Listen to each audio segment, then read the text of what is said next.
You are watching the Ukraine Today YouTube channel, and I'm Vladimir Rabchun in the studio with you. Subscribe to our channel, give this video a like, it's quick and easy for you. We really appreciate the YouTube algorithm, it helps promote our content. The topic we'll be discussing over the next 20 minutes has already been announced in our segment, specifically Hungary, or more specifically Orban. And now, let me introduce the guest of our broadcast. This is Petro Oleshchuk, a political scientist who is already joining us. Piotr, glad to have you here. Hello. From your professional perspective, to what extent does Orban's current position align with the expectations or desires of his electorate? Well, that's quite a complex question because overall we have to understand that just as the electorate influences Orban, Orban also influences the electorate. And during his long tenure in power, which by European standards is very long, Orban has developed a number of simple yet effective technological methods. One of these significant and widely utilized methods is the so-called public opinion polls, which are quite similar to a referendum, although they possess a somewhat different legal status.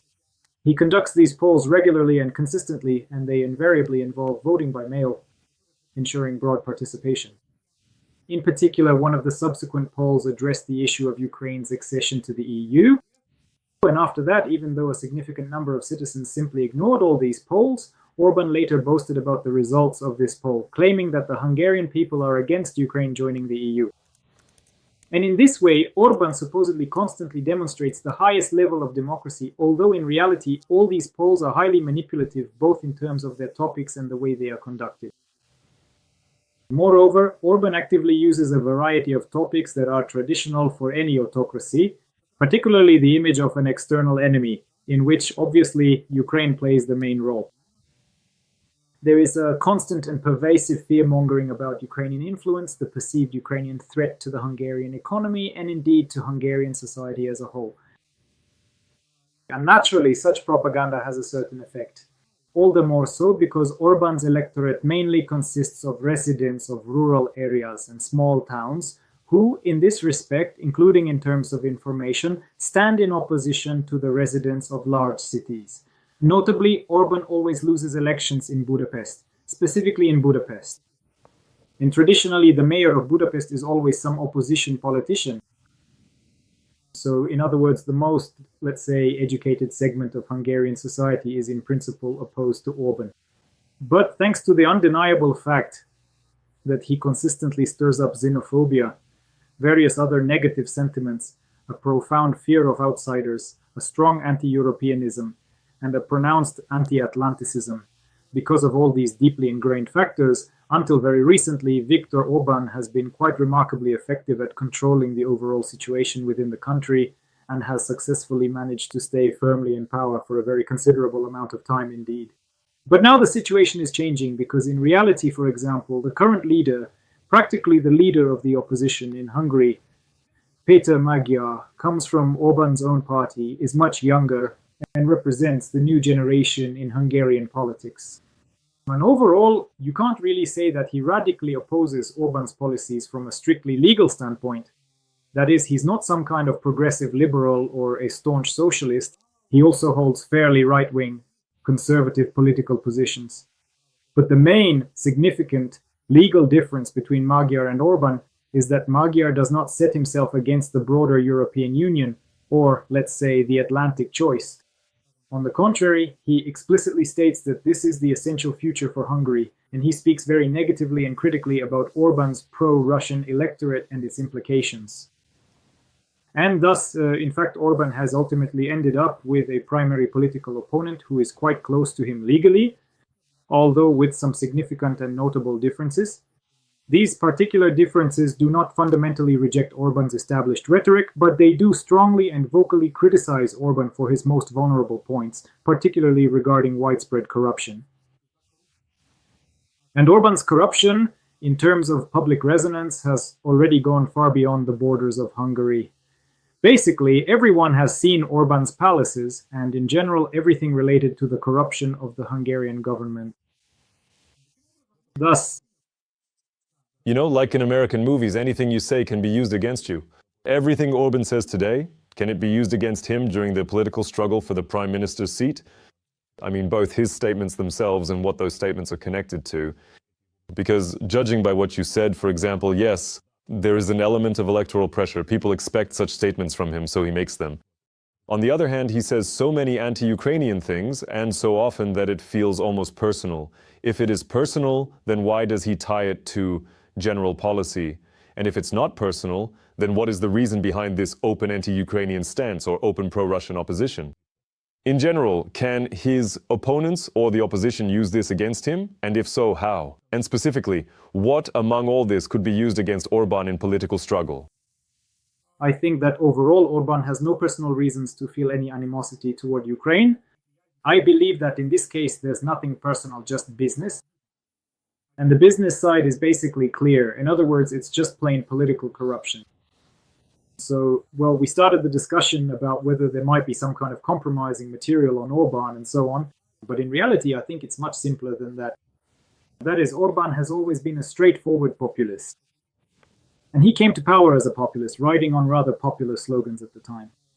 But he turned out to be a very ineffective manager and a very ineffective politician. And the results of his economic policies were such that Hungary, which had traditionally been among the leaders of Eastern Europe, I want to remind you that Hungary, together with Poland and the Czech Republic, was among the first from Eastern Europe, from the former Soviet bloc, to join the European Union. They were the first to join, again, as part of the first wave of expansion, to join NATO. That is, in the 1990s, Hungary demonstrated high rates of economic growth. So it seemed like everything was going great. And Hungary was a model Eastern European state, including in terms of ensuring liberal freedoms and in terms of market reforms and so on. But then, after Orban came to power, all of this basically turned upside down. And after some time, it turned out that the Hungarian economy was in crisis. There was no development at all. And Hungary began to go from being a leader to becoming an outsider. And then, instead of pursuing reforms, Orban simply resorted to political corruption. One could even say geopolitical corruption. And he started making Hungary dependent on Russian resources. In principle, this wasn't anything unique for Hungary at that time. Probably it was Hungary that ended up being the most dependent on all of this. As a result, there's that same legendary cheap oil they're fighting so hard for now. And the same oil that causes them to throw tantrums when the Ukrainian armed forces destroy facilities on the Druzhba pipeline and Russian cheap gas. But it's not just that. Russia is also building them a nuclear power plant, again at a huge discount. All of this allows Hungary to receive certain economic boosts, and thanks to that, the Orban regime stays in power. So on one hand, he gets a lot of money from the European Union, and Hungary is a very heavily subsidized country within the EU. And on the other hand, they also get money from the Russians. Moreover, that's not enough for him. He also gets involved in economic projects with the Chinese. In other words, he also wants to be an agent of Chinese influence, and again, not for free. And part of these corrupt gains ends up directly in Orban's own pockets. And with this money, he built himself palaces, registered in the names of his relatives. Well, it's all classic stuff. So how can you tell that there are some pro-Russian regimes in a country? It's when the ruler starts building gigantic palaces, when the ruler suddenly has his own mezhirya with a private zoo, registered under some unclear name. Well, that's it. There's definitely some kind of Russian influence there, because it's precisely Russian money that makes all this possible without any oversight through shady schemes and the like. We can see this clearly in the example of Orban. If we go back to your question about what I will criticize, I think the first area of pressure will be in two directions. Corruption. And the second is that Orban is essentially setting himself against Europe, and this puts the Hungarian economy at risk. Because no matter how much money he gets from the Russians or the Chinese, Hungary is still fundamentally part of the European Union. And without European support, things will go badly.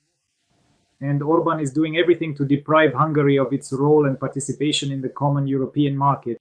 I think these are exactly the arguments that will be used against him and are already being used. And of course, all of this could cost him his power. Every voice matters. Join our community, support independent journalism and help us bring you the truth from Ukraine. Become a member of Ukraine Today. Join us now. Okay, the level of corruption is perceived differently by different societies.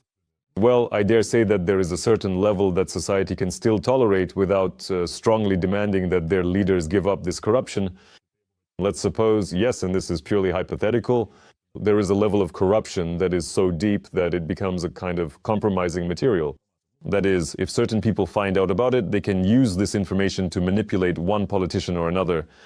In your opinion, does Orban have compromising material of this level specifically in the Kremlin? Regarding compromising material from the Kremlin, again, I can't make any judgments since I don't have any such information. But honestly, I don't think that compromising material of this kind has any real impact in modern politics. Well, simply because, let's say, suppose some video is published showing that back in the 1990s, Orban was receiving money from the Russian mafia. And then what? These are just some very far-fetched stories. And in reality, I don't think this is any kind of decisive factor. But in Orban's case, there actually is a very concrete material symbol of corruption. It's his palace. You see, you have quite rightly pointed out that society can, at times, have very different perceptions of what constitutes corruption. Sometimes, indeed, corruption reaches truly phenomenal and astonishing proportions, yet society surprisingly doesn't perceive it as anything particularly extraordinary or unusual. And then suddenly the issue of corruption becomes central and literally leads to the collapse of everything, to revolution, to uprising, as recently happened in Nepal. There too, corruption was actually the key issue, but the trigger was the ban on social networks, where, by the way, this very corruption was actively exposed. In this case, again with Orban, it's this symbol of corruption, his personal palace filmed from above.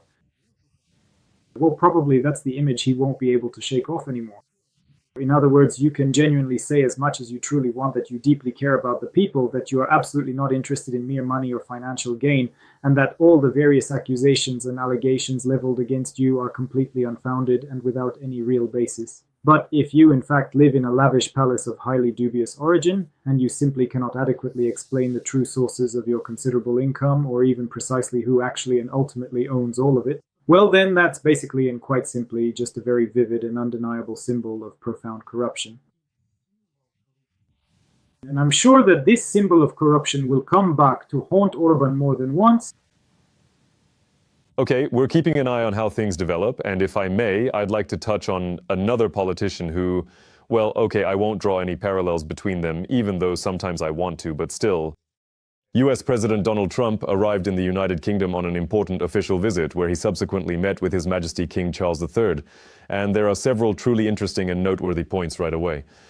One of the most significant of these is the official banquet, a grand state banquet that indeed took place, during which King Charles delivered a significant speech and thoughtfully touched upon the critical topic of Ukraine.